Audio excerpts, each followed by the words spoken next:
Right, that is enough optimism from Mr. Wilson, so let's bring us straight back down to earth. Ollie, what are you talking about, mate? There's been football all summer. There used to be a first day of the season, first day back at school, but is it like that anymore, mate, when there's football all summer? Newcastle United are effectively owned by Saudi Arabia. They can just say no to Liverpool. They can say, Alexander Isak is not for sale. When Thomas Tuchel inevitably does not win the World Cup next summer in 2026, the FA should give the job to Serena Wiegmann. Hello, welcome along to Not Another Sports Pod, episode number 53 with myself, David, and Mr. Oliver Wilson. On the pod this week, I want to talk Alexander Isak. Is he going to Liverpool for a British transfer record fee? I want to talk about the FA and Lucas Paquetá, Ollie, because they've kind of messed him around and screwed him over. Do they owe him massive compensation?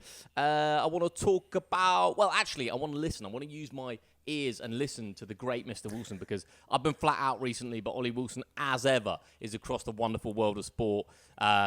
Women's Open, I believe. We've got F1. There's a bit of cricket and plenty more besides. So loads on the show this week, but let's start, Ollie, for the first time in 53 podcasts, with a double apology from yours truly, Ollie. Number one, for our loyal listeners, apologies for not attending the podcast last week. There not being a podcast last week, entirely on me. Just the busyness of freelance life, the Rubik's Cube of trying to get everything together.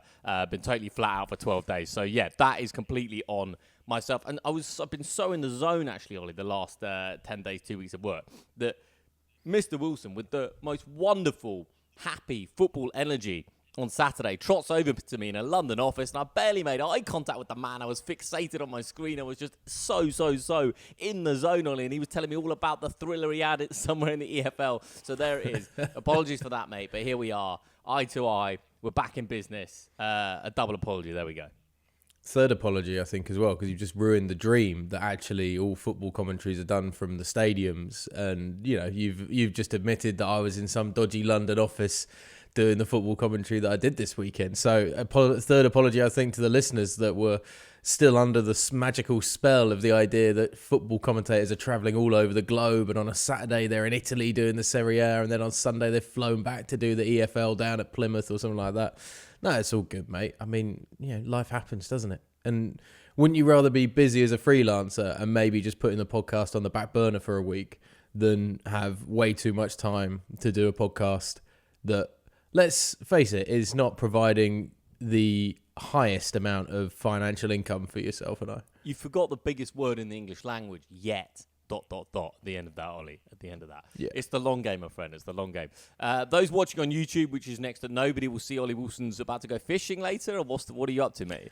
No, mate, it's a bucket hat summer. You know, Oasis is still just grinding out the gigs, and I've embraced the full-on bucket hat summer. I even had the gall to wear it into the office this weekend on the first day of the football season. I was like, you know, this is not unconventional. This is what we're doing this summer. I'm down with the kids. I'm up on the trends. What's the best comment you received from someone else on that hat in the office? Because there must have been a few. There was literally one, and somebody was like, "Oh, embracing the bucket hat, are you?" I was like, "Yeah." I mean, it was really boring, really boring. Football commentators and people that work in sport are more fussed on the opening day of the season about whether the sound is working from the grounds and whether we've actually got pictures coming in, whether we've lost a camera or not down at Plymouth. So, yeah, they're a bigger fish to fry than mocking the bucket hat. Now, also, however, Ollie, as the season continues, it will get. Sign of the office times in 2025. You know, 2006, there would have been pelters your way, but everyone's worried that they're getting an email from HR on Monday morning. There are some people in that office that definitely push it. And I'm one of them, I think, at times. But yeah. There's definitely some pushing it, mate. Let's dive in. But what a nice weekend. The start of the football season. Like, I know football hasn't stopped. We only just had the Club World Cup last time we were talking on the podcast, was talking about things like the fallout from the Club World Cup. But there's something special about the first day of the EFL season. And obviously now they've changed it so the Championship doesn't start on the same weekend as League One and League Two. League One and League Two obviously kicked off this weekend. But there's just something a little bit special in the air still about the opening day of a football season. It's superb. It always brings a little giddiness. There's so much optimism, so much potential. yeah, it's quality. Man. Right, that is enough optimism from Mr. Wilson, so let's bring us straight back down to earth. Ollie, what are you talking about, mate? There's been football all summer. There used to be a first day of the season, first day back at school, but is it like that anymore, mate? When there's football all summer, people are working on football all summer. There's no actual break, so what are you talking about? Well, because all the transfer dealings that I was dealing with over the weekend with the new arrivals at Plymouth and Barnsley, none of them were in the tens of millions of pounds. It was he's come in for a few 100,000. He's come in for 500,000, something like that. I mean, that's what I want to see. I don't want overinflated financial bursts coming into these football clubs, overinflated transfer fees, etc. I love just the rawness of watching the dodgy holding midfielder coming in from elsewhere around South Yorkshire or somewhere for 250,000 because that's all the club can spare. That's proper football right there. Those are the fans that are travelling 5 hours on the first weekend of the season to go from South Yorkshire down to Plymouth to watch their side pick up a 3-1 victory. That's proper football, not the tourist trap Premier League fans that half the stadium is people on their hollybobs at the start of August that we're going to have when the Premier League season kicks off. And it's not true supporters. That's the people that are dedicated 4 a.m. start to get from Carlisle to South Devon or something like that. That's proper football. That's why it brings a smile. Just diving into this slightly. I mean, the mentality of the football fan that genuinely goes... there's two types of match-going football fan, Ollie. The person that goes to the home matches, which is...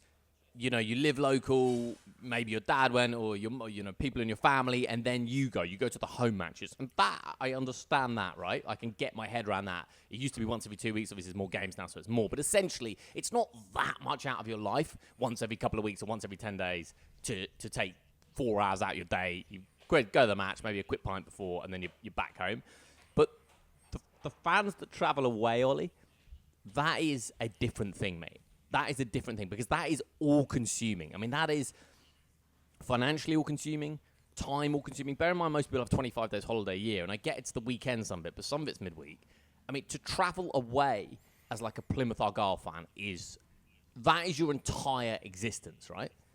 Mm-hmm. If you're doing that midweek Tuesday nighter as well, where there aren't any trains to get back to where you need to be, particularly if you're going from Plymouth to somewhere up north, somewhere like that, or Exeter. I know we're using the extremes of the equation here.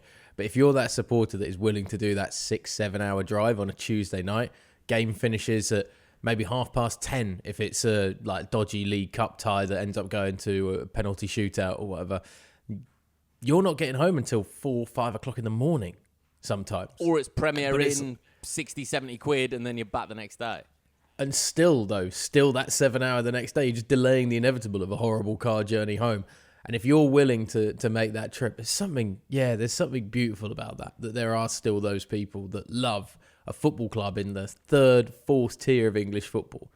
It's almost as good as the story I've seen this morning.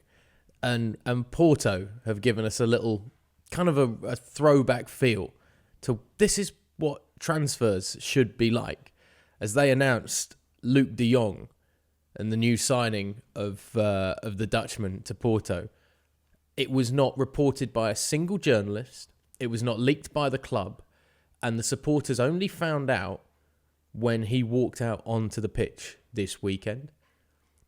No clue whatsoever about his signing until he steps out wearing the Porto shirt. That is sensational work.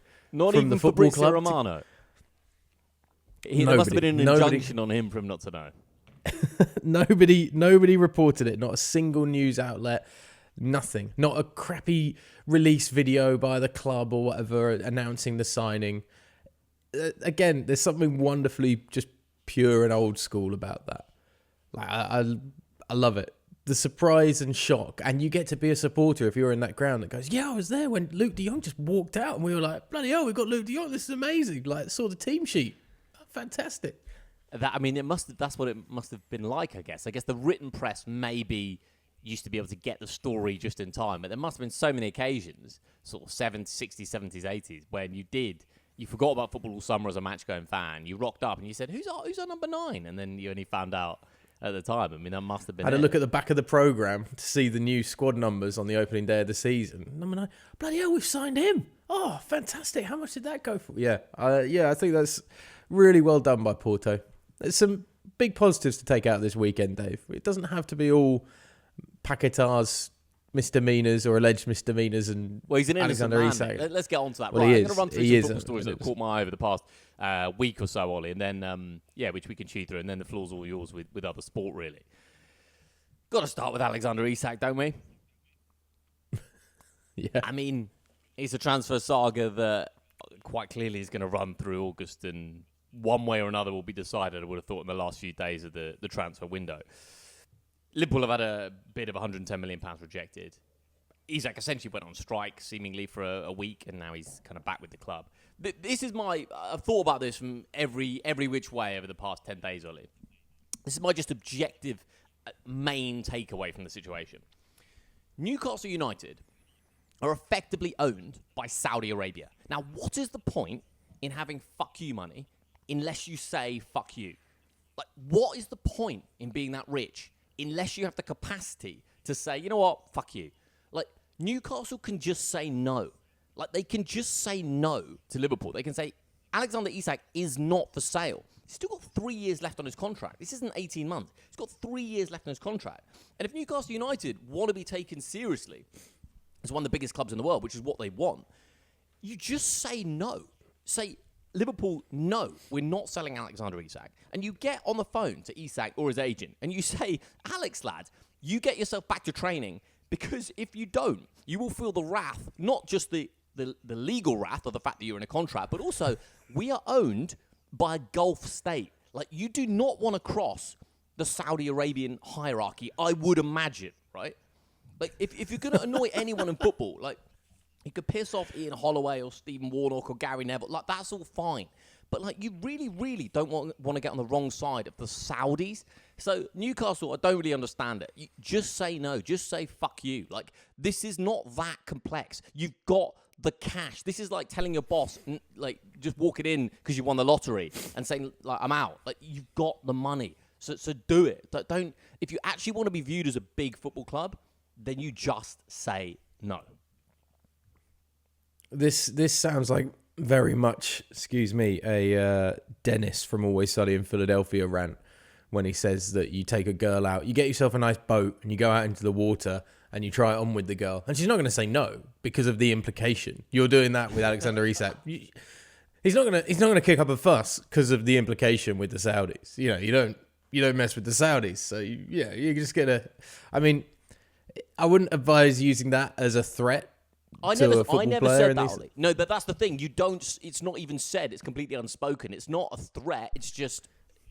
Yeah, because of the implication. Yeah, no, I get it. you don't mess with the Saudis. So, yeah. And look, again, if they ever want to sponsor this podcast, I'm all about not messing around with the Saudis. I'll toe the line, left, right, and centre. It's all good. But, yeah, I just don't think we live in that world, though, where a player that's garnering such attention, has had great goal-scoring form, has been anointed by this podcast very early on as the first ever £200 million player. I mean... Don't want to say I called it, mate, but...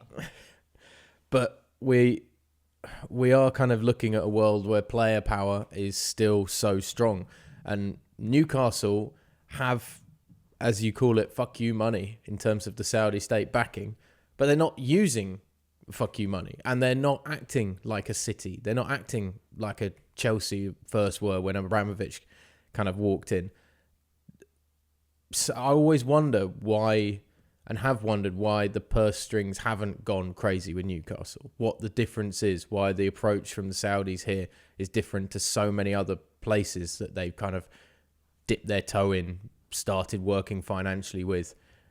You look at the way they've dealt with TV rights in the last few years and being involved in sports broadcasting. You look at the way they've been involved in other sports. The money's been thrown around left, right and centre, and it's not happening at Newcastle, which I would have looked at and said, if you start throwing the money around as Newcastle like you do everywhere else, that would actually be somewhere that will garner massive positive attention for you. And at the end of the day, that's one of the reasons why Saudi Arabia is doing this. It's to garner massive positive media attention towards their exploits in global sport, and hopefully build some sort of sustainable level of income away from the oil. Getting down the kind of Saudi economic route a bit too much here, but yeah, that's been the question mark of why don't Newcastle act like that? Is it they're trying to be a sustainable style club? And if you're being sustainable, you sell someone like Isak because that's the huge amount of money you'll be able to bring in. If you're going to be, the big fish in the big pond with the big money that you've got, then yeah, you don't let him go and you start spending a shit ton of money to build around him and build a Champions League squad.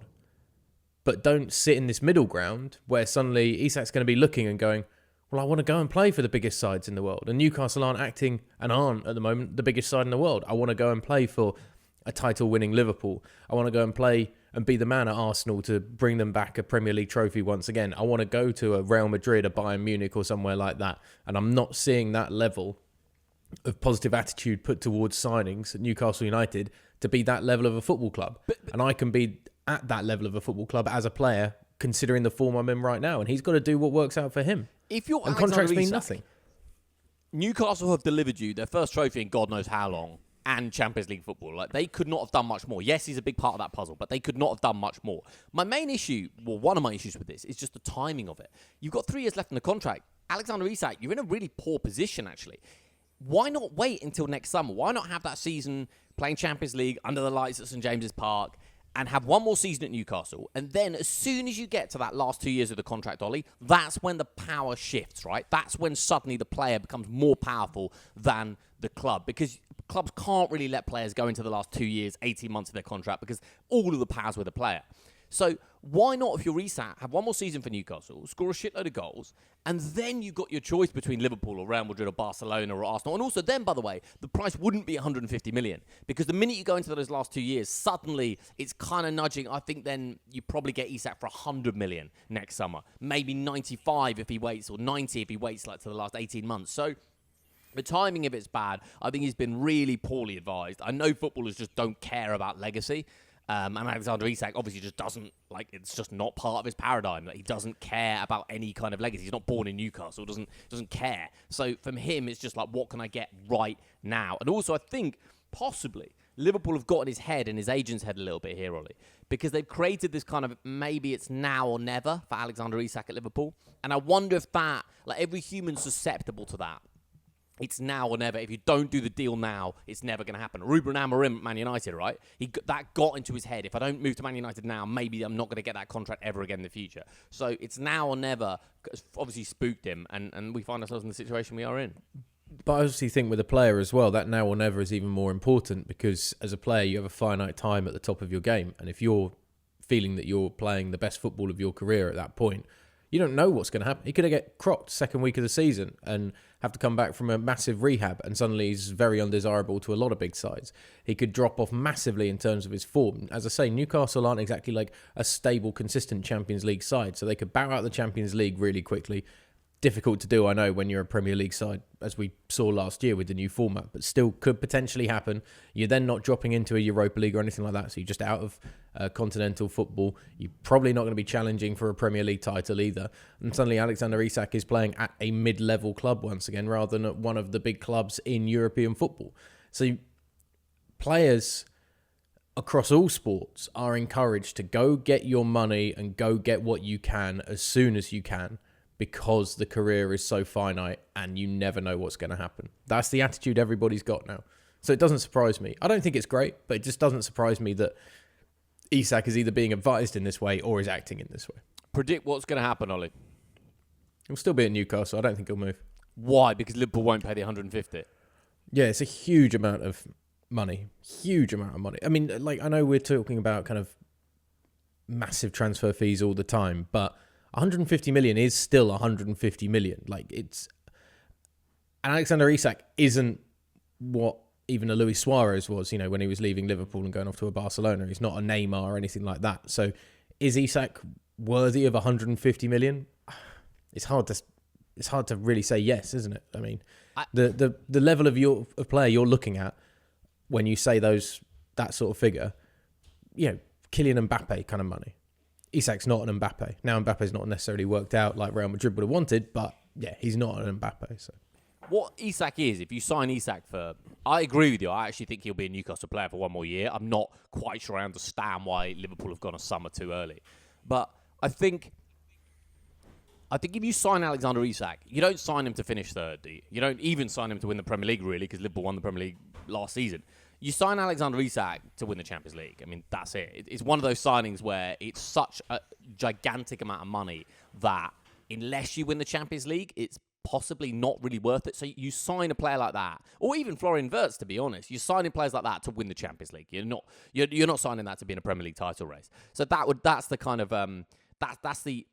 that's why Liverpool would drop that kind of cash. Plus, they've got it, and Liverpool have got the money because they're a well-run football club. And I know that's kind of sacrilege to talk about, but actually, if you look back at the last 10, 15 years, or since FSG took control of the football club, if you look at the net spend, and I know people don't like talking about net spend, but if you look at it, it's just really boring and really responsible. And they actually, they can afford it because the numbers add up. Unlike a lot of football clubs, they haven't just thrown money that they don't have. The numbers add up. It makes sense. So that's why Liverpool have got the cash. But anyway, enough about Isak. I agree with you. If I was going to predict, I don't think Liverpool put down 150 million this window. And so I don't think it happens. And you know what? If there's one thing we've learned about football, Ollie, supporters, people have. I mean, if Isak starts the season well, Ollie scores loads of goals, Newcastle are flying. I think it gets forgotten pretty quickly. It always does. If he dares kiss the badge though in the first month, that's always irks me when you get players that have all these transfer sagas and all that kind of stuff, and then you get the player who suddenly, oh no, I love the club, I always wanted to be here. You didn't. You definitely didn't. All right, let me run through a few more football stories. I do want to talk about the Lucas Paquetá story. It wasn't the biggest story this week, but it's just a mad one for me, mate. West Ham's Lucas Paquetá cleared of spot-fixing charges. Now, West Ham midfielder Lucas Paquetá has been cleared of spot-fixing charges by an independent commission almost 2 years after the FA launched an investigation into him. Now, I just want to remind people that in 2023, Manchester City were on the brink, apparently, of an £85 million transfer involving Lucas Paquetá. They were going to sign him for 85 million quid. When he's good, and by the way, he was 25 back then, he's 27 now. So they were going to drop 85 million quid on a fantastic 25-year-old footballer.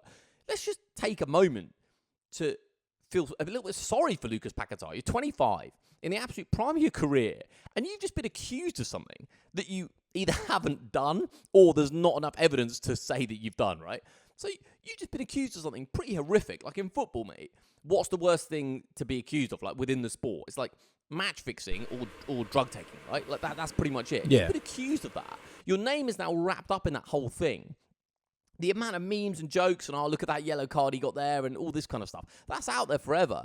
And I just wonder, if I'm a lawyer, Lucas Paquetá gets in touch with me. I'm a high-end London law firm. I'm thinking, ooh, okay, this is nice. Okay, we got a juicy one here. Because you're going to the FA and you're saying, well, first of all, I'm going to sue you for defamation of character. Second of all, I'm going to sue you for lost earnings. Could have gone to Manchester City for 85 million quid.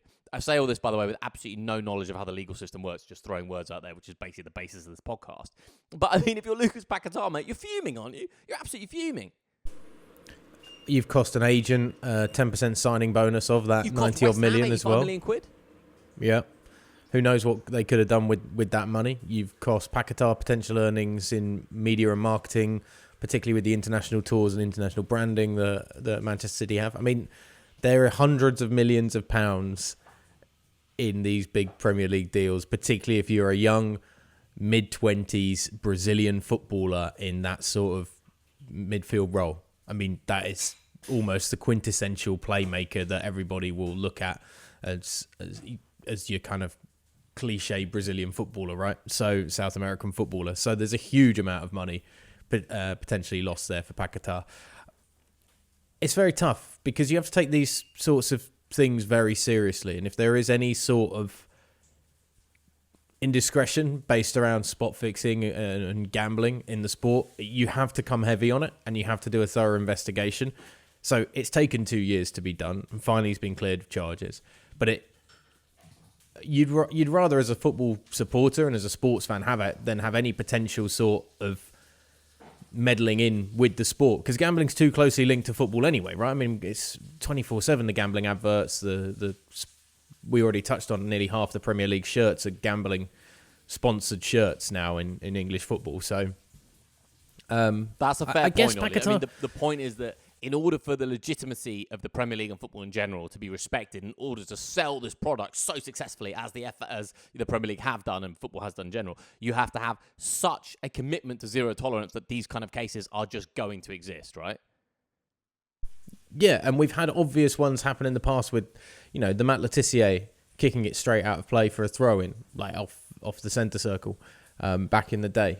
Like, we all joked and laughed about it, but actually, when there is, again, huge amounts of money tied up in gambling, you can't be having players fixing things or having any sort of inside knowledge or anything like that. And it's so tempting and so easily done, I'm sure, if players want to, that the authorities and independent bodies have to come down heavily on it, as you say, to maintain the integrity. Is it worth suing? I mean, probably. I don't even know. Like I say, I'm not a lawyer. I'm just literally throwing words. I mean, how much money does the FA have, though? Like, if you were suing the Premier League, I'd argue that would be better. But I don't know if the FA is, like, rolling around in oodles of cash, I mean, so then it just becomes a very nasty situation. I think what's worse is that there was a point where Paquetá looked like that he was on the way out of West Ham anyway this summer. And I think if he had been and was potentially going to lose a spot at a half-decent Premier League side, then you would have had a problem with... He might have looked for some sort of kind of reparations for defamation of character or something like that, because he could have linked the fact that maybe he wasn't in West Ham's plans anymore was due to what's been going on for the last 2 years or something. But it does look like Graham Potter's going to keep him around the squad for this season. And yeah, I mean, it's one of those ones that we want. It's done now. It's done. So let's just all walk away from it. And he's still only 27, Ollie. Another great season at West Ham would be 28, and then you never know. Like, might get his move to Italy or Spain, big club. Like, everything's on. He must have run down his contract by this point, I would have thought. So, yeah. And he's a cracking footballer. But I think people forget because we haven't seen him for 2 years, basically, right? So you forget how he's when his head's right, and when he's on, yeah, real proper footballer. Don't let us go through this podcast without you talking about your beloved Sheffield Wednesday and the issues there, by the way, Ollie. I did want to touch on that very briefly, mate. But just before we do, this is a bit of a backtrack because we missed the pod last week. Look, the Lionesses won the Euros. Just kind of want to tip the hat there. Wonderful accomplishment, back-to-back titles. And again, this is a bit delayed, but I've got a thought about the next England manager, Ollie. When Thomas Tuchel inevitably does not win the World Cup next summer in 2026, the FA should give the job to Sarina Wiegman. And they should give it to her for a 4-year cycle. And they should give it to her because she has proven success with those 2 back-to-back European Championships, right? She also took the Dutch to the World Cup final in 2019. Yes, this was in the women's game. The men's game is different, clearly. But if you think about the England men's managers that have failed, the massive names that have failed over the years, to take someone that's already within the FA, that has a culture of winning, a mentality of winning, what an opportunity to be an absolute revolutionary. And to create a situation where if Sarina Wiegman took charge of the men's national team and won something, that would be a complete game changer, I think, in the perception of women's football in some ways, but certainly women managing a men's national team. For me, that is the logical choice. She already works for the FA. She already works for the company. So you're literally just moving her from one department, which is a bit smaller, like maybe the marketing department, and then you're moving her to like the massive commercial department or something like that. So you're just moving her slightly. And look, it would get a lot of headlines. It would get a lot of criticism, but it's not like we're winning all these trophies without with men at the helm. So I don't know. Why not give Sarina Wiegman a basher, a 2-4-year contract as the men's national football team manager? And you know what? Have Lee Carsley maybe as a number 2, mate. If you feel like you need that segue, if you feel like you need that little that bridge, maybe have Lee Carsley, who's already at the FA, who did like a decent job when he was at the helm. Have her as her number 2 or part of the coaching staff as like a softer sell into that. Is that feasible? 2026 to, let's say, 2030. So she gets the Euros in 2028 and then the World Cup 2030. Is that feasible? It's very difficult, I think, still to do, because you'd have a lot of questions surrounding...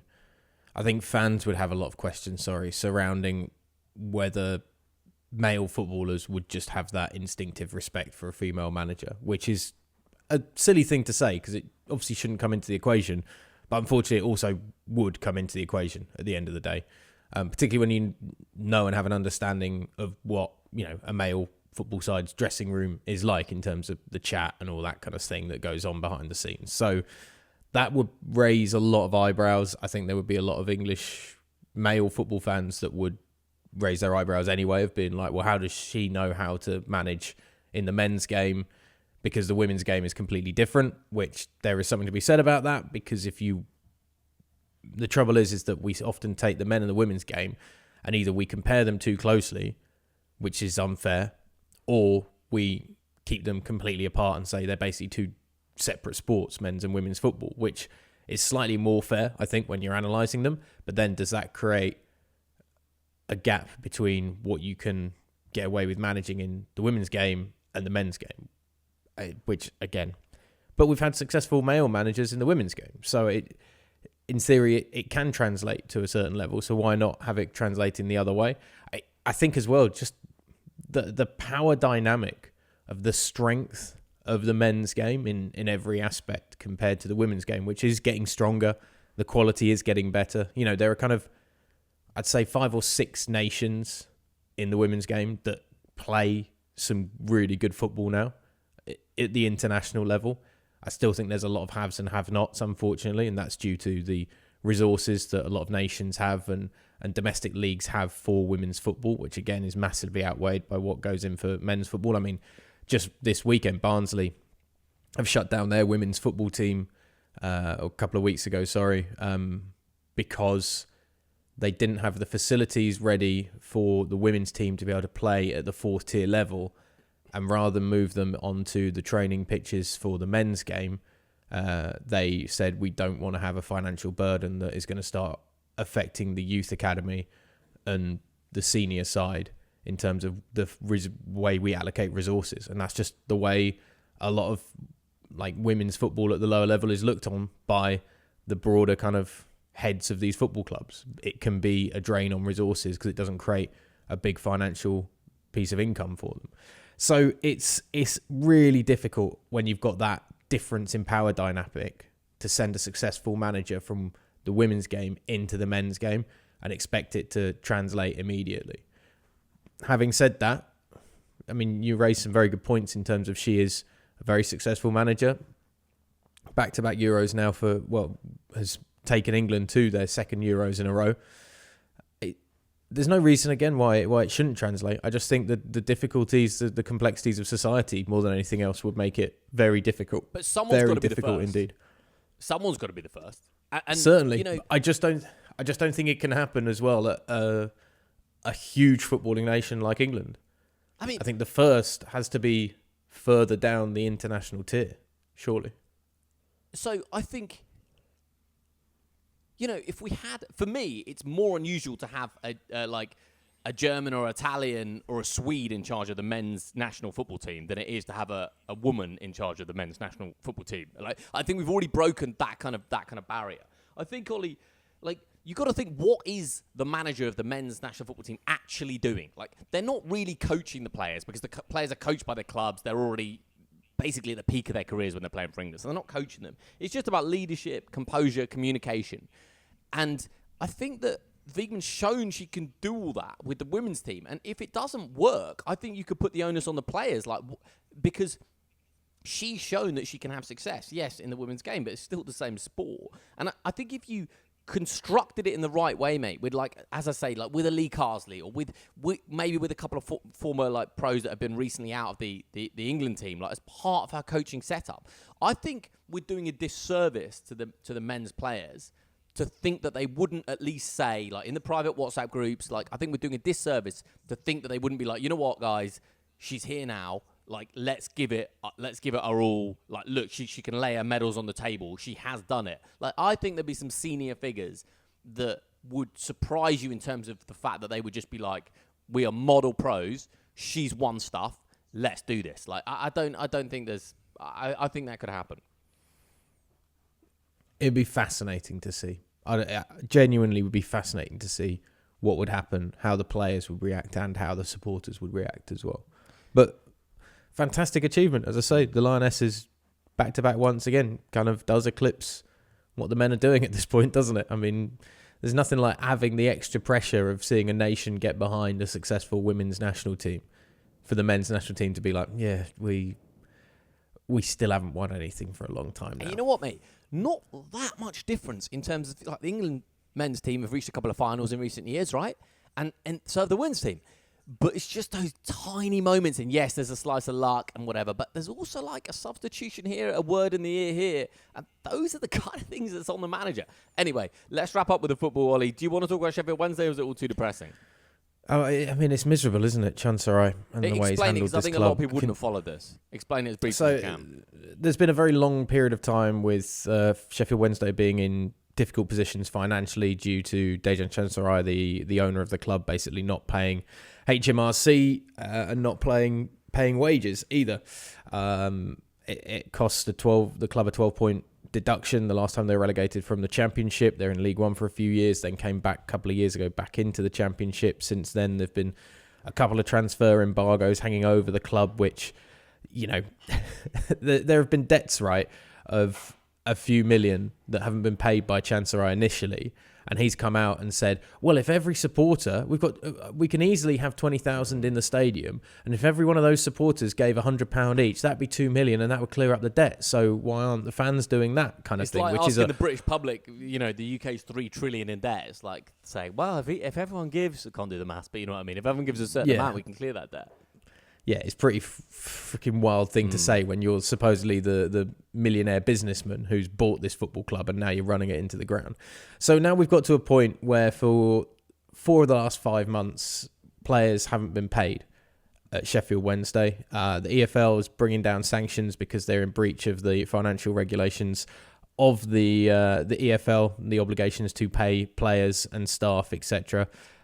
It's also led to the mutual parting of ways of Danny Roll, the manager who was hotly touted, and the club basically had to beg to continue to stay on because he and Chancerai had such a big falling out last season. Roll's a really good young German manager and the best thing arguably that Sheffield Wednesday had going for them, and he's now parted ways this summer rather unceremoniously, as you probably expect.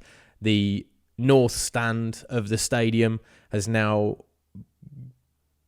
basically started to fall apart, and there's been no building work, no changes to try and get it up to code, so that's been closed. And that's one of the big stands down the side of the stadium. So there's no longer the corner filled in one side of Hillsborough. Now they've also lost a full side, so that's reduced the potential capacity by over a quarter on a match day. So that reduces the income that you can get from tickets, etc. The last friendly with Burnley has been called off because the players were refusing to play because they've not been paid.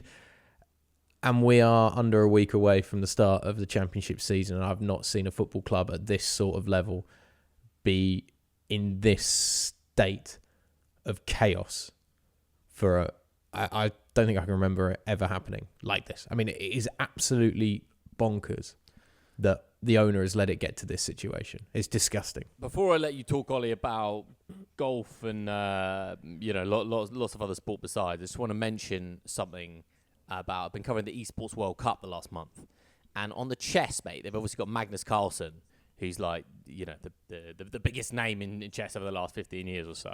And what they've done is they stream it live on YouTube, and they've got like the heart rate of the two players, like, which is visible. And it's a really cool touch, man, because you see that heart rate go up like 130, 140, 150, and you're like, wow, that's insane. And then the other player maybe has got their heart rate right down like 80, 70, 65, which is crazy.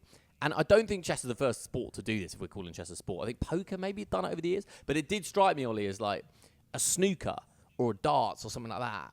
For a TV audience, how cool is it to have their little heart rate monitor? I think at the darts it would fly, you know.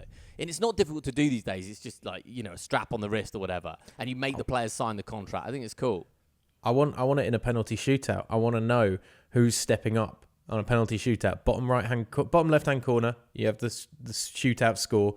Bottom right-hand corner, you have the penalty taker's heart rate from when they start walking up to take it. And you can see, oh, he's calm. he's feeling confident, or Jesus, he's about to brick it, this one's going over. But again, would that affect the gambling market? That would suddenly give you an inside edge. If you see that heart rate spiking up to like 130 as they start to make that walk, do you go, oh, I'm worried they're going to miss it? Do you start cracking a load of money on the player missing it rather than anything else? So, I mean... But it would just create... Then you'd be able to bet on the heart rate of the player as they stepped up, right? So it just creates like a play. Yeah, okay. It's a new market, yeah. But why not have it? If you're going to have it in football, Ollie, I think you could have it for the managers, like Premier League managers' heart rate. I think that would be really fun. So you've got like Arteta and Pep and...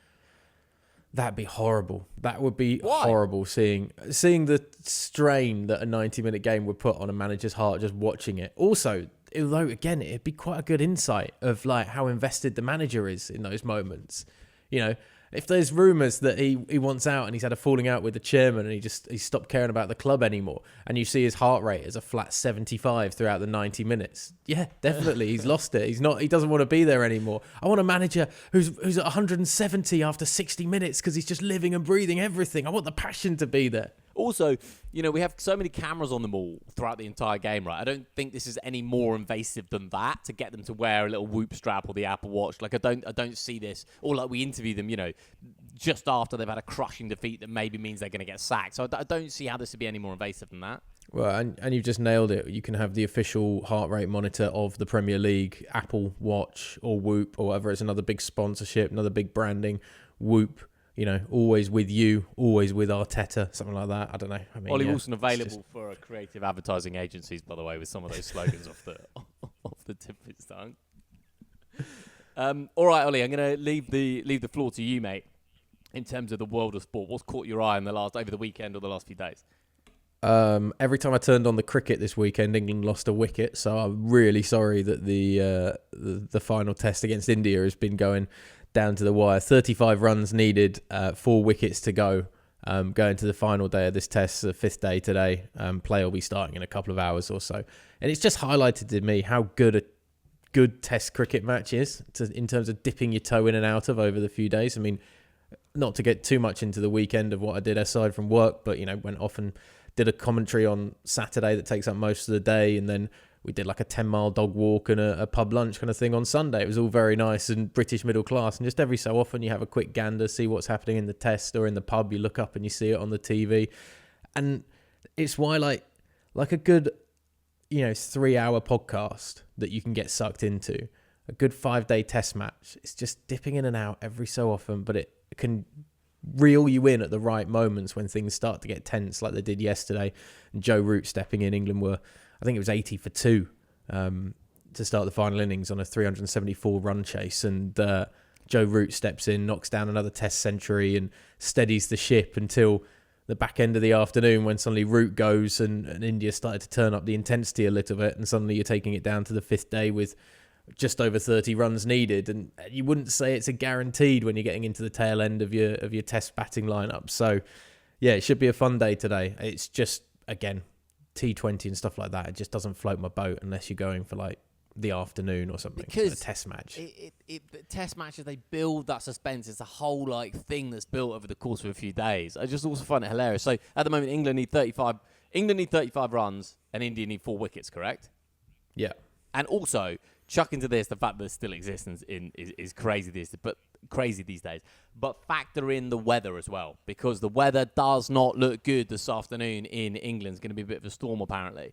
So there's also that really bizarre element. I mean, how many other sports are at the feet of the weather gods in this respect, that it could be a draw? Like if the bad weather kicks in, it could be a draw as well. So much going on there. Right, what else, mate, in sport?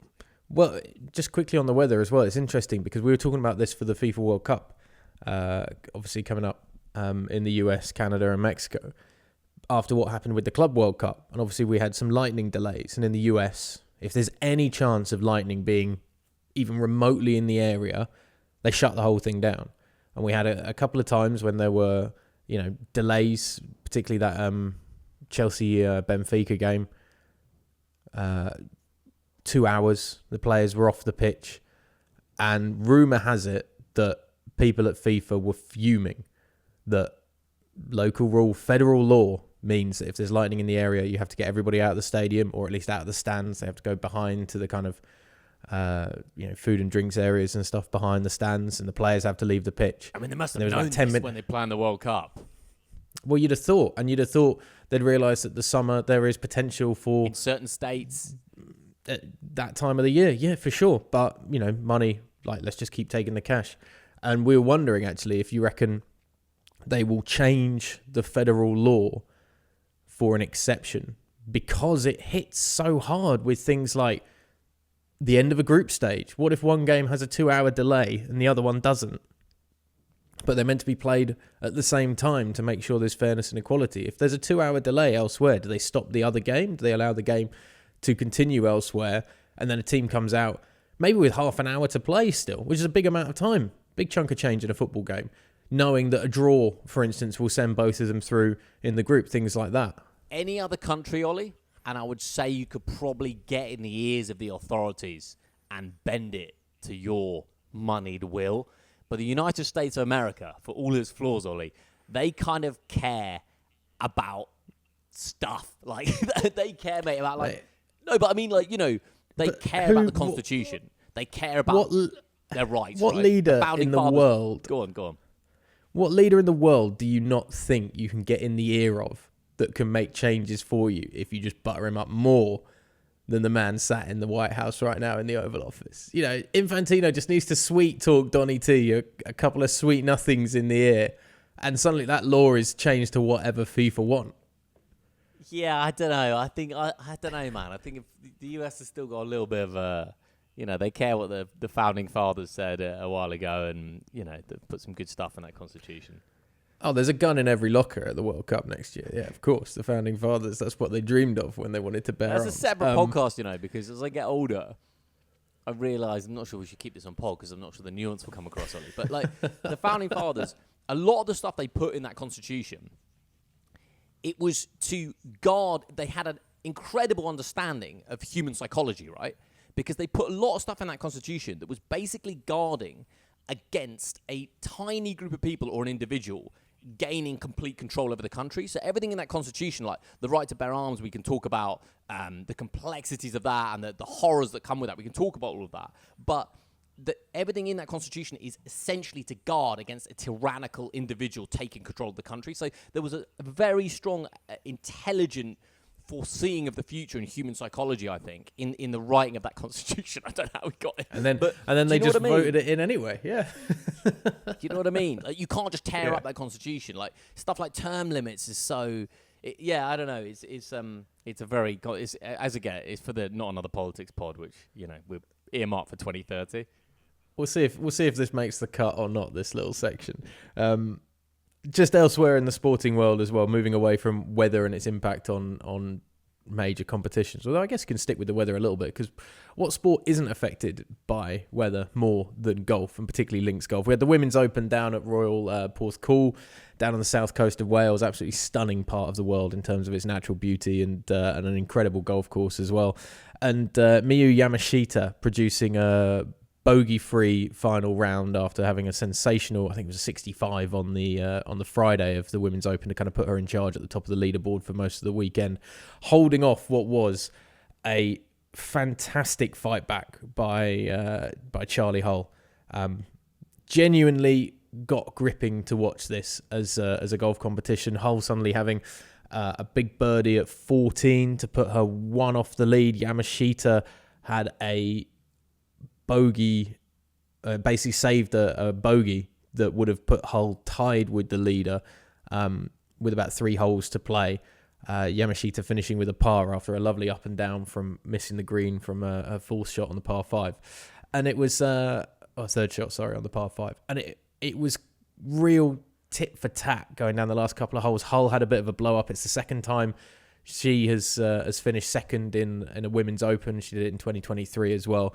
But it was a great afternoon of golf, and flicking between that and the cricket, it just shows you long form sport is here to stay. And you mentioned it already when we were talking about the cricket, the kind of swells of momentum you get over a long form sport. And I've said it about American football as well, how like a innocuous second down and 7 that falls incomplete can actually be a huge tipping point in an NFL game that you wouldn't realise if you were just watching the highlights. But if you watch the full 3 hours of the game, you see how suddenly that maybe builds a bit of momentum elsewhere and starts to sway it back in the other side's favour or something like that. I mean, all these minor things that you don't really notice if you're just skipping through the highlights. Same with the Lions test, obviously the second test that we didn't get to talk about, and the incredible drama that produced with Australia taking the lead and then the Lions fighting back late on in the second half to win and give a 2-0 lead in the series, ensuring that they beat the Australians at least over the best of 3 series. They lost this weekend in a rather pitiful final match for the Lions as well. But those little bits of momentum, if you watch the full game, you didn't see in the highlights. And the golf was the same. That, you know, a couple of innocuous pars or a bogey somewhere can either cost you or give you that opportunity to take a title and put your name in the history. And Yamashita with a superb weekend's work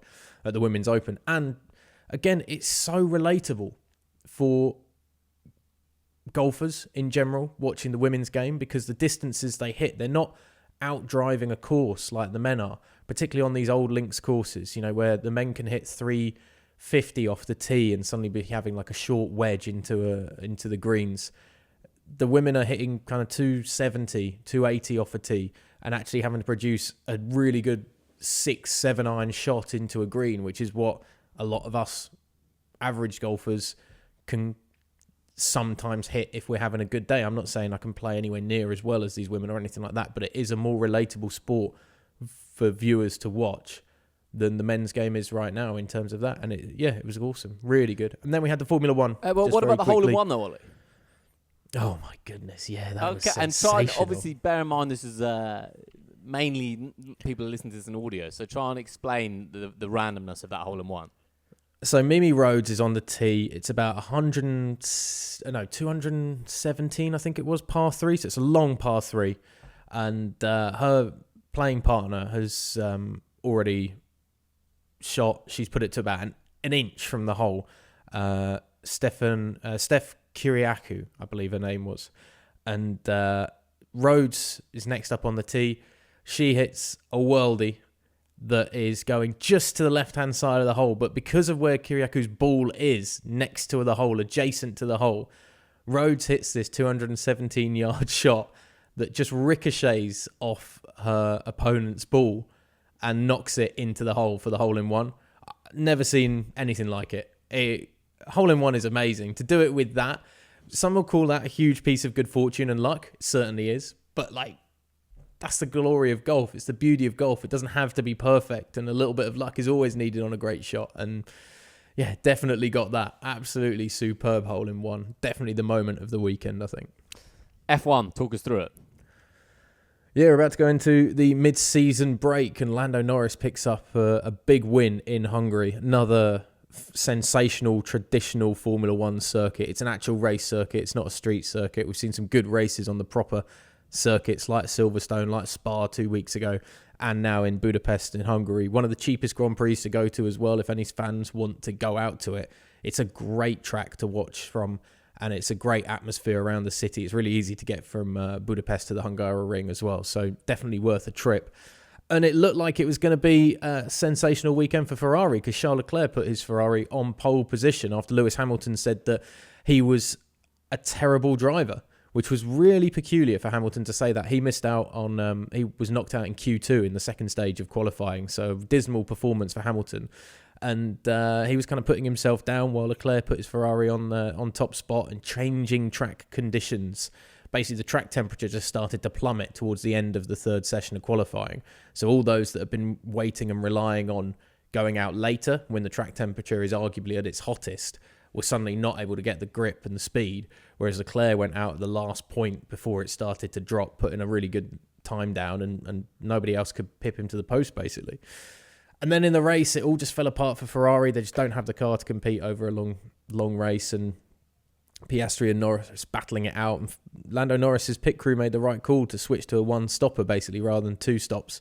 Changed to the harder compound tyre midway through the race, and Norris just ground that out to try and hold off his teammate Piastri, as those two tussled it out at the top of the race and at the top of the driver's standings right now. I think Norris is now going to be 5 points or 9 points, is it, off Piastri? I need to check that this morning. But yeah, Norris just really smart, composed driving, very similar to what we kind of seen in the past by drivers like Jenson Button, who maybe don't have like the explosive hammer time attitude of a Lewis Hamilton. But if you need somebody to take care of a car in difficult situations, Lando Norris is a great driver for that. Piastri having a last dive on his teammate at one point in one of the final corners and locking his wheels up, and that was curtains for any more chances of Piastri kind of trying to pip his teammate to the post. And yeah, Norris with a big victory going into the month off or so that we have in the summer in Formula One before we get back down to racing once again and move into the last bit of the season. So it's all shaping up really nicely for the two McLaren drivers to be scrapping it out. Obviously, Sebastian Vettel was...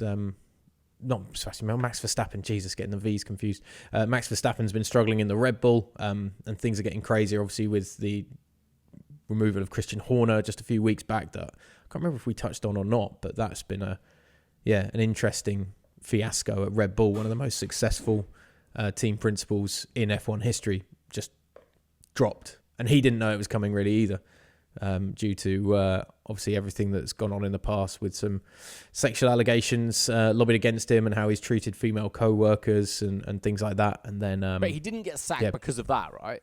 He was cleared of that, and then he was cleared of it, but there were conversations still hanging over about his actions during that period, and that has created a negative attitude around him and his ability to lead the team, as well as then the struggles with them leading the team. The fact that like Adrian Newey, one of the greatest minds in Formula One car design, left the team because of what was going on behind the scenes, and he wasn't happy with what was happening at Red Bull.